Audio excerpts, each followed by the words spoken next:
Nabi itu tahu bahwa akhirat itu tidak bisa batasi Allah. Kamu tidak bisa nyemprit Allah. Allah, ini akhirat loh. Amal sudah ada manfaat. Ingat itu. Tidak bisa seperti itu. Allah itu nggak bisa tunduk sama konstitusi yang bernama akhirat. Artinya Allah meskipun di akhirat tetap duwe hak yaf'alu ma yasa atau yaf'alu ma yurid. Nggak bisa kamu terus wah ini akhirat amal ra iso dikirim wong mati, amal ra iso dikirim. Yang pangeran kok mbok atur. Makanya ada kiai mengatakan kodok qadar ora iso dirubah, itu kamu. Makanya ada seorang kiai ditanya, kodok qadar ora iso dirubah sekali dicatat selesai. Jari kiai tadi, tapi nak Allah iso. Dalile apa? Yang huwa ma yasa wa yusbit. Nak Allah ya iso, sing ra iso kan kita. Nah, Nabi itu tahu betul meskipun akhirat itu Allah masih bisa dinego saking baiknya. Ya Muhammad irfa' ra'sak wasal tu ta' wasatu safa. Semat sirahmu angkat. Kowe apa tak turuti. Terus semenjak itu Nabi minta apa? Syafaat. Assalamualaikum warahmatullahi wabarakatuh. Kembali lagi bersama saya di channel Umat Desain ya. Tadi kita sudah melihat cuplikannya tentang bahwa qada dan qadar itu bisa dirubah. Itu maksudnya bagaimana? Oke, kita langsung dengarkan penjelasannya Gus Baha. Selamat menonton ya. Karena dulu ulama itu sudut pandangnya itu ya seperti itu. Ada yang ulama suka ibadah itu sholat, ada yang milih tidur. Sampai Imam Ghazali bilang suatu saat ibadah terbaik di zaman akhir itu tidur kan. Sholat saja kalah sama tidur kan. Tapi itu loh ya, yang wajib tetap loh, terus kamu gak sholat wajib. Begini beliau mencontohkan itu. Ada orang sholat tahajud terus obsesinya itu ingin hajatnya terkabulkan. Sementara yang tidur obsesinya nikmati rahmatnya Allah, boleh tidur, bisa tidur. Kata Imam Ghazali, timbang kita tahajud terus nuntut pangeran aduk turu kata. Mergo engko dia akibat terus setan memberi bisikan, "Lho nyatanya kamu tahajud ya gak terkabul." Berarti cerita bahwa Nabi ngendikan kalau doa tahajud mustajab enggak. Daripada ngono ki aduk turu ora tau ndonga. Timbang abri-abri Islam ya, timbang elek-elekin apa? Islam. Jadi ulama itu mulai dulu itu sudah berpikir. Banyak orang menjadikan tahajud, sholat malam itu media untuk hajatnya. Dan kalau nggak kesampaian ini mutung. Nyalahkan kiainya ijazah ramanti. Macam. Daripada ngono ora usah apa? Tahajud wis turu. Dan jenis kayak ini tuh banyak. Makanya ulama kayak saya itu saenake dhewe itu ya jarak. Saya sering didolani muhibbin terus bilang, "Gus, saya doakan gini-gini saya mau nyalon bupati atau saya gini." Saya bilang, "Gak waduh orang ndonga, ora mandi darani ulama dongane ra mandi." Nak mandi, kamu jadi bupati tetap nganggep karena beli. Sopo sing ora roh bupati saiki gak beli? Ribet kan? Ketika mereka jadi ngunsurkan doa kamu apa karena kemarin beli? Yang beli maksudnya nggak beli nggak usah tersinggung. Jadi ribet ngadepin. Nggak artinya gini loh, doa itu jangan dipakai begitu loh. Kalau minta nasihat tak nasihati jadi bupati yang baik, gubernur yang. Kalau minta doa itu resikonya. Akhirnya kiai kalau diminta doa ya doa, sebenarnya diisinya itu nggak doa kemenangan. Selamat. Itu nggak selamat gitu. Karena ribet. Makanya Islam itu doa itu setelah iman. Aturan iman benar baru doa. Aturan iman benar termasuk Allah itu yaf'alu ma yasha, boleh melakukan yang dikehendaki. Allah enggak boleh terdikte oleh doa kita, enggak boleh. Ya saya ulang lagi ya, mazhab Hasan Asyadzili ini khas kita. Jadi la ilaha illallah itu didahulukan sebelum istighfar. Tapi kebalikannya mazhab Imam Sanusi itu dibalik. La ilaha illallah itu kalimat yang sakral. Karena yang sakral dibutuhkan muqaddimah, yaitu yang melafadzkan harus yang sudah bersih, yang sudah steril baru melafadzkan la ilaha illallah. Maka dalam mazhab Sanusiyah istighfar dulu baru la ilaha illallah. Nah, cara mazhab Abdul Hasan Asyadzili kebalikan, istighfar itu sah setelah sahnya tauhid. Kamu ikut mana dulu? Asyadzili apa Sanusiyah? Alhamdulillah sama-sama tidak paham ya sudah. Akhirnya sudah. Ya saya nggak kemana-mana kan. Jadi apa ya? Terus ini saya teruskan, ini biar khas pesantren atau khas NU lah, kalau bahasa Pak Rektor khas NU.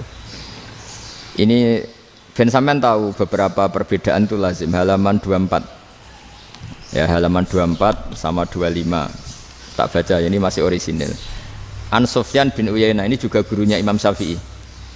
Kata Sufyan bin Uyainah, beliau cerita, kana Isa wa Yahya alaihi salam ya'tiyanil qaryah fayas'alu Isa an syirari ahliha wa yas'alu Yahya an khiyari ahliha.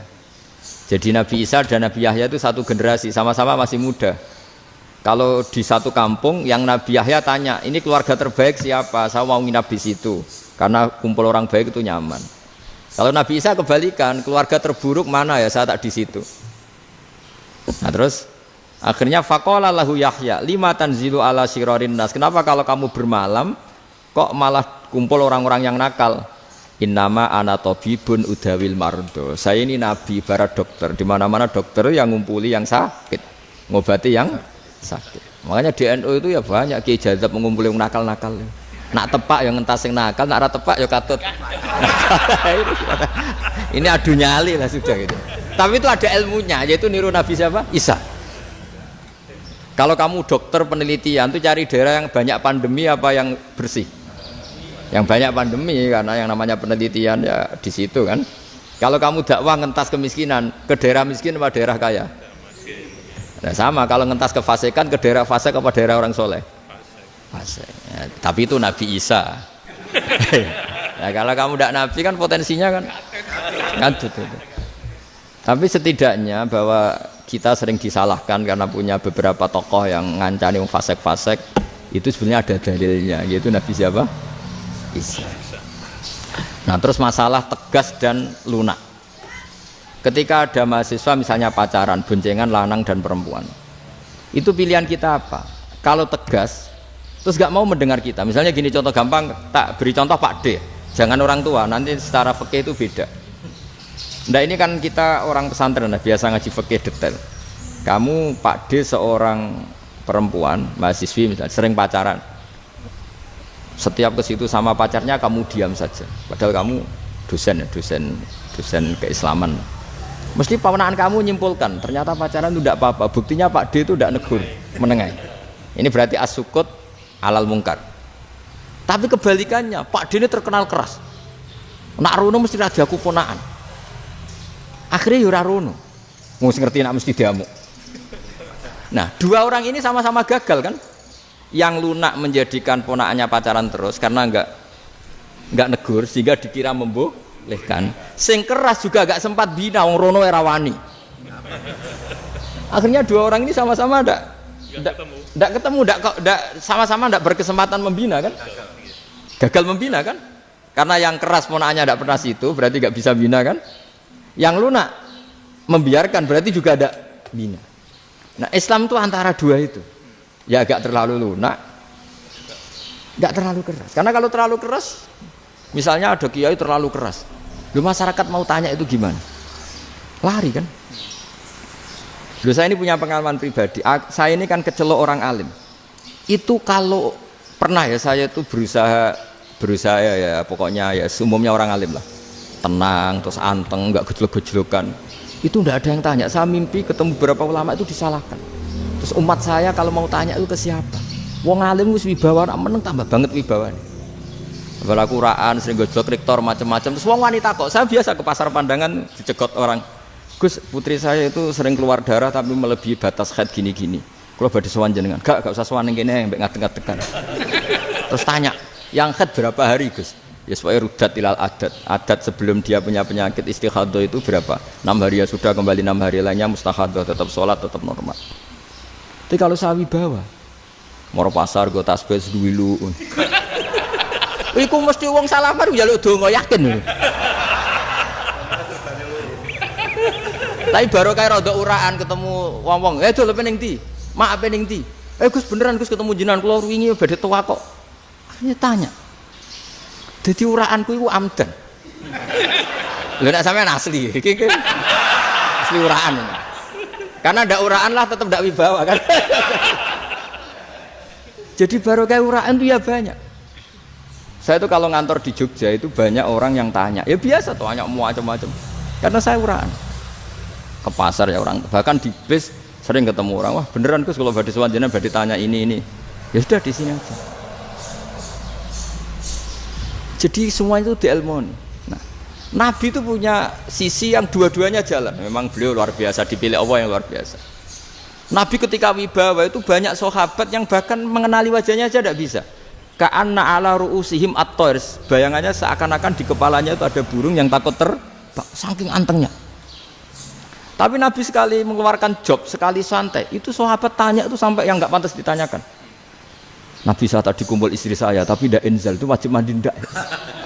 Aro'aita law anna ahadana ya'ti imro'atahu walam yunzil. Itu ya ditanyakan. Nabi pun kumpul itu betul saged inzal sepundi. Guys, betul lagi. Terus ya ada yang tanya macam-macam. Ini saking ada sahabat dipanggil Nabi tambah lari, dipanggil lagi tambah lari. Panjenengan nyeluk, oh pas kula kumpul bojo kula. Lah kula kuwatir jenengan orang suci, saya belum mandi, makanya saya lari. Nabi ngendikan inamal mukmin thahir, ya nak masalah ketemu kiai ra apa-apa ijek junub. Sementing kok nak salat ya adus sik. Tapi Nabi sekali pakai mazahirul jalal, tapi pakai wibawanya, itu orang enggak berani ngomong. Tapi sekali Nabi rileks, itu orang bisa tanya apa saja, termasuk halal yang enggak pantas. Dulu ada sahabat itu tanya lucu, tanya Maimunah. Maimunah itu ya cantik tapi sudah agak tua lah. Maimunah, ya umal mukminin, hukume ngambung bojo pas Ramadan piye? Wah gak roh aku, gak tahu diambung kan Nabi pas Ramadan. Tanya Saudah, wah malah ngarah diambung. Kalau Saudah itu kan wis tuwa itu. Lucunya istrinya jawab, tanya Aisyah yang mungkin Nabi, iya yang mungkin tanya Aisyah. Itu yang usulnya istrinya Nabi Maimunah. Selalu Aisyah, tanya be Aisyah. Ya Amirul, ya umal mukminin gini-gini. Wah Aisyah yang cantik masih perawan kan. Qabbalani Rasulullah bahwa oh Nabi biasa ngambung-ngambung pas Ramadan dan beliau tetap puasa. Akhirnya fakih ngarang kan, wa takbil fi Ramadan wa tublah la tubtilu shauma, ngambung ora. Iku ya udah biasa di sini. Ya nasi bojone ayu. Ndak ini artinya seasik itu gitu. Jadi garwane Nabi sing ngrasa rodok tuwa. Wah, aku ora tahu. Tak Aisyah. Serilek itu dulu itu. Maksudnya orang-orang Islam pertentangan itu. Maksudnya ini ya balik semua ini bedanya orang pesantren sama orang kampus. Kalau orang kampus mau cerita agama itu rahmatan lil alamin, tapi nyontokno rileke ora iso. Agama itu rilek, tapi nyontokno rileke ora iso. Mergo ya rapati ngaji. Contohnya ora iso, dadi mau gawe kaidah kok Islam itu rahmatan. Jadi Nabi itu lah, Allah juga gitu. Allah itu kalau sudah memperlihatkan madzahirul jalal, itu mbok malaikat Jibril rawani ketika Allah dengan madzahirul jalal. Tapi kalau Allah dengan madzahirul jamal, madzahirul apa? Jamal. Iku ya gojok-gojok kan ambek makhluk gojok. Ya buli-bulian cara sakniki. Ya sampean delok ning hadis syafaat itu, akhiru man dakhalal jannah atau akhiru man kharaja minan nar, itu di beberapa judul. Ada seorang rojul yang ahli neraka ya, dintas mbek pangeran terus ditudono swarga. Gusti swarga sengiler tok ora wong wayu roh wis ngiler tok ngerjaluk Gusti mosok roh tok ora oleh mlebu jarimu asal mlebu metu kon neraka ora jaluk-jaluk meneh sumpah lho ya gak jaluk apa-apa meneh mboten Gusti sekali saya keluar dari neraka ndak akan minta apa-apa lagi wis wallahi la as'alu ghairaha mesti ghaira khuslah ghaira tilkal khuslah ya niku pokoke selain keluar dari neraka saya ndak akan minta lagi didono swarga wong do kelon seruwibet kan sing bojone elek kan dendam dadi ning swarga iku. Swarga iku wis macam-macam. Gusti mosok roh tok. Ora oleh mlebu jarene ra janji ra njaluk meneh. Akhire ya wis didelokno neraka. Jadi pangeran jawabe gampang didelokno neraka. Roh neraka begitu menyakitkan, begitu ngeri. Sudah Gusti saya ndak minta surga, sementing enggak masuk neraka. Rabbana srif anna adzab jahannam. Setelah lama itu diadepno swarga njuk mlebu swarga, terus diadepno neraka. Akhirnya ya sudah saiki mlebu swarga gak apa-apa. Iku jawabe lucu. Atas tazi jenengan ngenyek kula. Wong karwan ra di swarga kok mlebu swarga. Terus akhirnya mlebu swarga. Kan mlebu swarga tamanna, sangen-angen sing mbok jaluk apa? Barang angen-angen yang indah-indah, laka wa asratu amsal ya siku tak turuti wa asratu amsalih lan lipatan ke-10.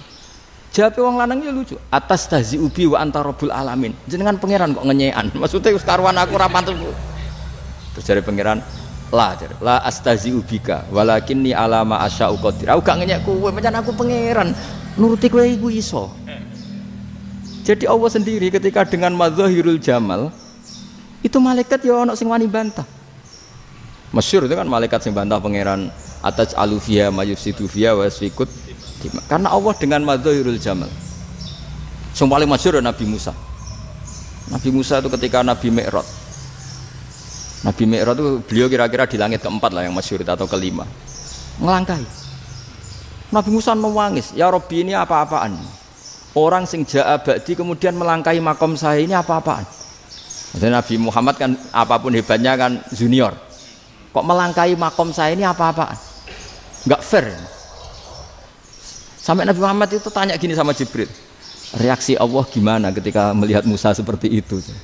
Jawab malaikat Jibril lucu. Ya rohidatahu, Allah sapal gayane Musa. Biar. Jadi lucu. Ya dibiarin aja sama Allah. Tapi yang jenenge Nabi Musa itu kekasihnya Allah. Tetap berkah bagi kita. Betul. Ketika setelah Mi'raj diwajibkan sholat 50. Gentena Nabi Musa kelihatan nabinya. Sebenarnya Nabi Musa itu sebetulnya loh, gak nguntungkan kita sebetulnya. Tapi yang nguntungkan. Sebenarnya enggak niat nguntungkan kita, tapi nguntungkan. Nabi Ibrahim kan di langit ke-6, keren. Konti jong ketemu Allah ngeten-ngeten kan sholat 50. Karena Nabi Ibrahim terkenal Nabi baik enggak bantah. Bareng Nabi Musa. Kenapa diceluk pangeran? Kula kan sholat ping 50. Inna ummataka la tutiku dzalik. Wah, gak kuat umatmu. Serai-rai gak umatmu ora ngarah kuat 50 rakaat. Tapi sebenarnya Nabi Musa itu niatnya bukan membela kita. Fa inna ummati la umatku sing gagah-gagah ra iso meneh umat. Berarti sebetulnya ya itu masih pakai gengsinya gitu. Wes ngono-ngono lah sementing kita untung. Sebetulnya dia itu enggak terima wong umat saya aja yang lebih kuat. Enggak kuat apalagi umatmu. Lah terus pudin irji ila rabbika fas'alhu takhfif. Itu berarti Allah dengan madzahirul jamal. Sudahlah, datang ke Allah minta keringanan. Allah itu baik. Minta, ambek Allah diringana mau 5 tok, jadi cek 45. Balik ke Nabi Musa, piro 45, cek ra kuat umat. Wong umat kowe ra kuat, dadi sebenarnya dia bilang umat kowe ra kuat. Lho cara Nabi Muhammad model wong Malang, yo beda umatku mbek umatmu.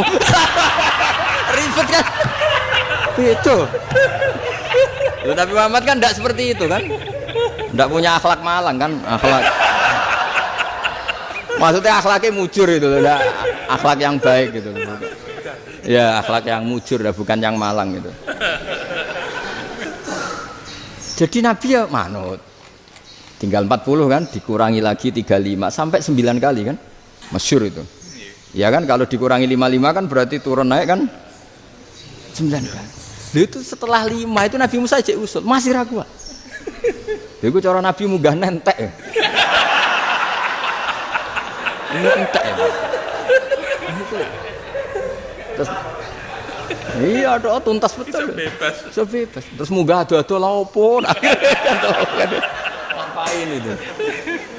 Akhirnya Nabi Muhammad sudah sampun ya kalimah Allah, saya ini malu sama Allah Musa. Sudah 9 kali dan diturutin terus. Jadi Allah kalau dengan madzahirul jamal itu Nabi Musa biasa nego sama Allah.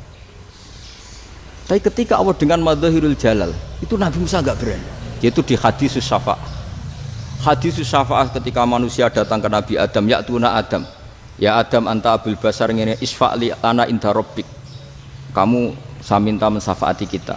Nabi Musa, Nabi Adam inna rabbi qad ghadibal yawma ghadaban lam yaghdab qablahu mislah wa la yaghdab ba'dahu mislah. Ini Allah sedang murka besar dan tidak akan murka seperti ini lagi. Sudah saya tidak berani, nafsi. Nabi Ibrahim enggak, termasuk Nabi Musa ketika itu ya enggak berani. Karena Allah dengan madzahirul jalal. Itu Nabi Musa enggak berani. Sudah saya sendiri itu pernah salah. Yaitu saya membunuh seseorang yang enggak disuruh oleh Allah membunuh itu. Yang pas jotosi orang Kipti. Akhirnya datang ke Nabi Muhammad. Pas ke Nabi Muhammad Allah dengan madzahirul jamal. Apa dengan madzahirul jamal sampai Kanjeng Nabi ngendikan analah saya akan memintakan syafaat kalian. Terus fa ahmadu rabbi bima hamida allamaniha rabbi. Saya muji Allah dengan pujian-pujian yang orang lain tidak tahu, hanya saya yang diajari, kata Rasulullah. Ya di sini menurut banyak ulama termasuk kitab yang saya baca, kenapa Muhammad sebagian namanya Ahmadu.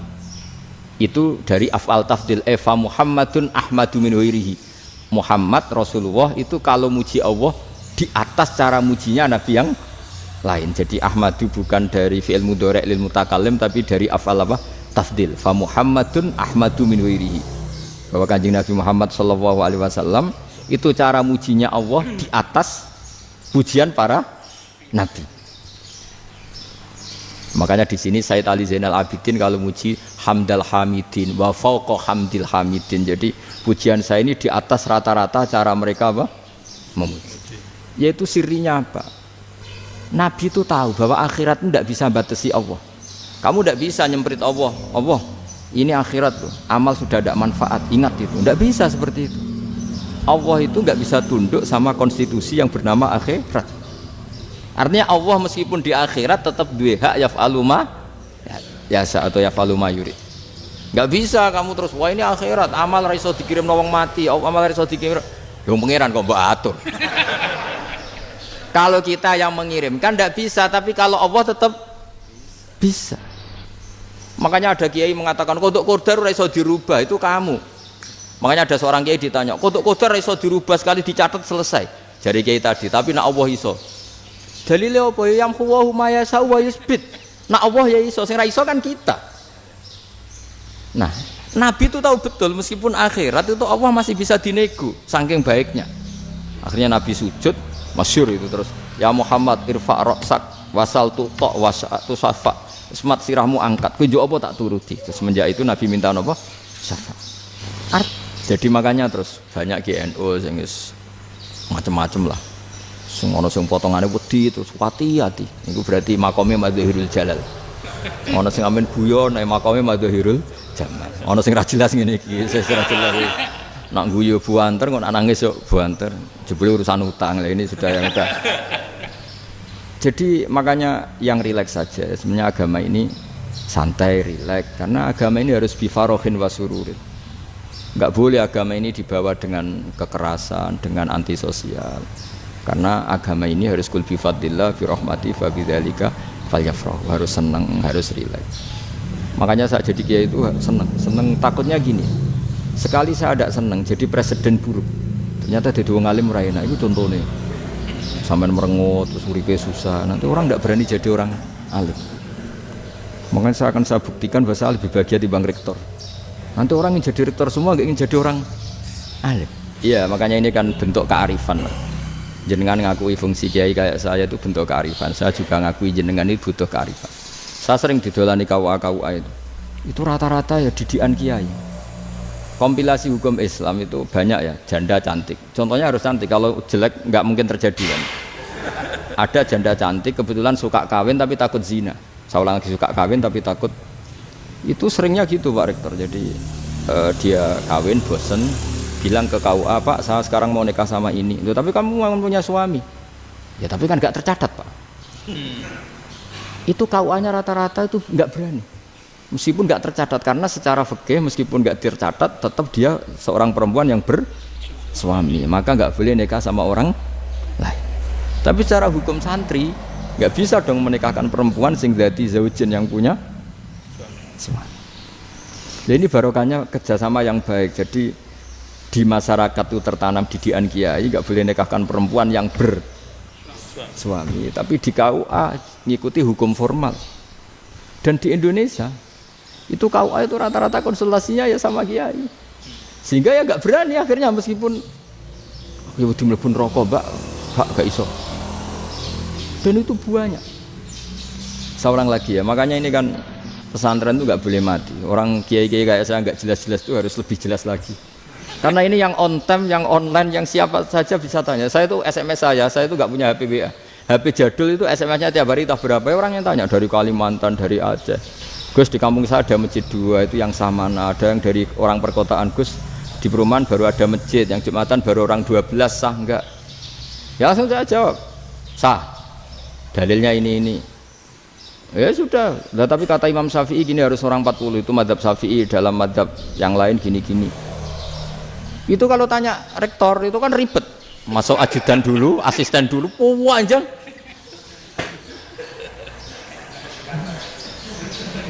Wah itu kan ribet kan. terus memanggil dosen dekan VAI dipanggil, dekan VAI nggak mau langsung jawab, cari dosen yang nekuni itu. Usul fikih saya nekuni itu baru seminar, nunggu dulu Mbak ini orangnya baru. Kok panjang ya? Bisa tutup Islam kalau kesuwen. Coba kalau tanya kiai kan nggak ketemu di jalan. Dulu Mbah Zubair kata Mbah Mun, saya termasuk santri yang diapresiasi Mbah Mun. Bisa Mbah Zubair yang ngono, anak nong takok pesuan gak oleh, gak takok ning kene.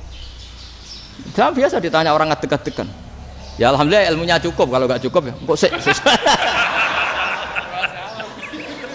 Jadi sebetulnya orang sopan itu ya agak-agak ada yang ditutupi sebetulnya. Mboten prayogi teng dalan nginjang mawon matur.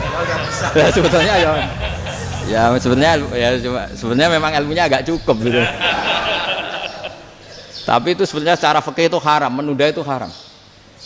Yo haram tuh, coba bayangkan ya, kalau tanyanya sekarang, Gus saya ini sudah keluar darah 1 bulan penuh, padahal normalnya hanya 6 hari. Saya nanti sholat enggak? Kalau nginjang mawon dugi kula, berarti kan hari ini belum ada keputusan. Sholat apa enggak kan? Tapi karena modus tadi, boten prayogi nggih ngendikan ngoten teng dalan nginjang tengen kula. Itu kemungkinannya 2, sopan atau goblok itu saja. Kayaknya kalau sopan enggak lah. Kayaknya enggak lah kata saya. Karena secara fikih itu jelas haram. Bagaimana mungkin sesuatu yang harus dipraktekkan nanti duhur dijawab besok? Berarti duhur, asar sampai subuh belum ada jawaban. Berarti enggak ada sholat kan? Makanya dibutuhkan orang-orang alim yang kultural seperti ini. Dan NU menghormati kultural. Tapi Mbak Mun juga sangat menghormati Islam formal karena tadi produk-produk formal itu bisa dilembagakan oleh negara dan itu kita ikut untung. Makanya Mbah Mun itu kalau punya tamu KUA, punya tamu polisi sampai pejabat itu. Kenapa saya contohkan KUA supaya jangan kira seperti pendapat orang-orang hasud, wah mesti aja disolani presiden senang, menteri senang. Enggak juga. Sebenarnya semua kiai itu mulai KUA sampai polisi, polsek, polres itu senang semua. Karena sama-sama diajak mengawal bangsa ini, diajak mengayomi semua masyarakat. Tapi kadang-kadang masyarakat ngeritiknya, jenenge kiai disolani menteri ya seneng presiden. Padahal yang sowan kiai itu ya mulai KUA, Kapolsek, kepala desa, RT, Mudin. Itu Mudin kalau tanya ya lucu-lucu. Gus kalau nate nyembelih pitik kemanian, pitike gede man. Akhirnya wis ngerti nak kemanian langsung tak sembelih meneh. Terusane ku sah ta ora. Ribet.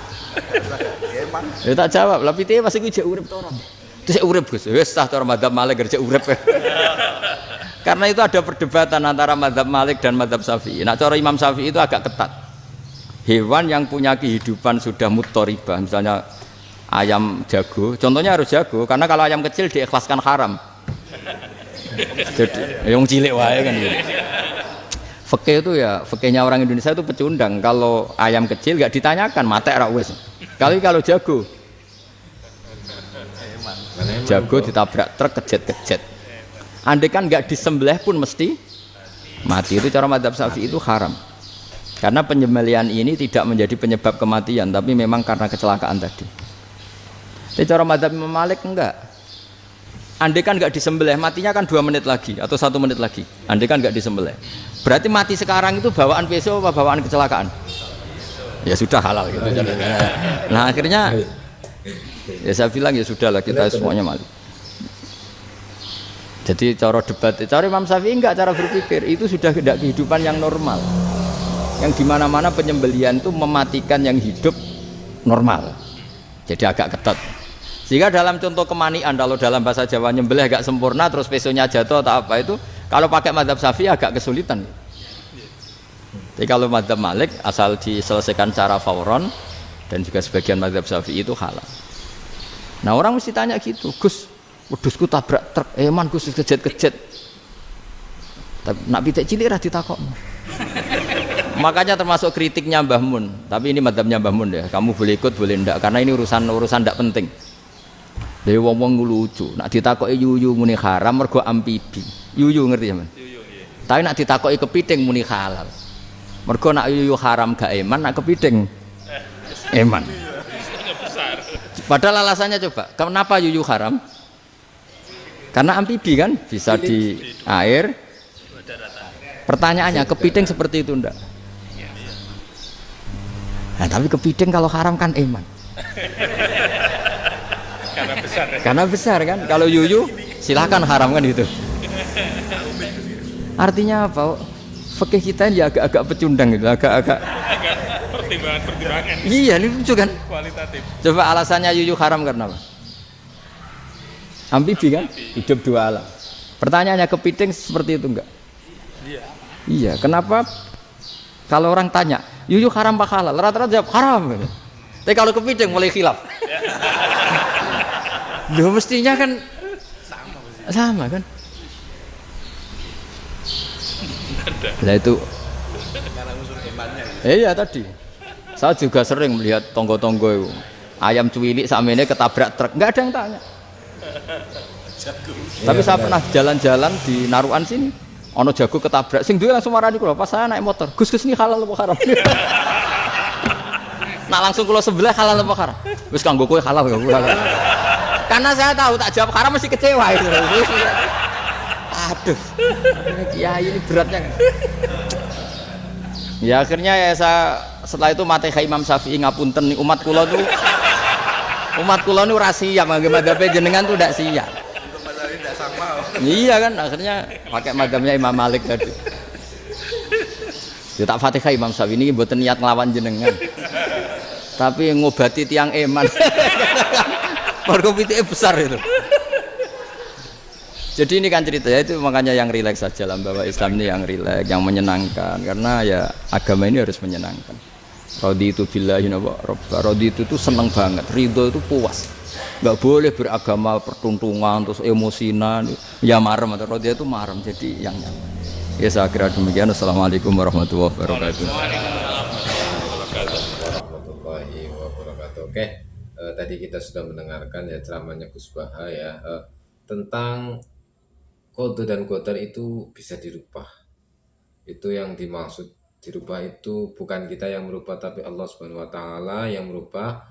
Karena Allah itu tidak punya seperti kita dan dibuktikan dengan apa? Dengan buktinya dengan Nabi Muhammad meminta syafaat di akhirat nanti. Padahal qada dan qadar itu memang katanya tidak bisa dirubah, tetapi bagi Allah itu bisa saja dan dengan bukti itu Nabi Muhammad memberikan syafaatnya. Padahal itu di akhirat loh ya, bukan di dunia. Oke. Semoga bermanfaat drama ini dan bisa memberikan kita ketambahan imannya. Oke, jangan lupa like, subscribe channel ini agar channel ini terus berkembang. Oke, assalamualaikum warahmatullahi wabarakatuh.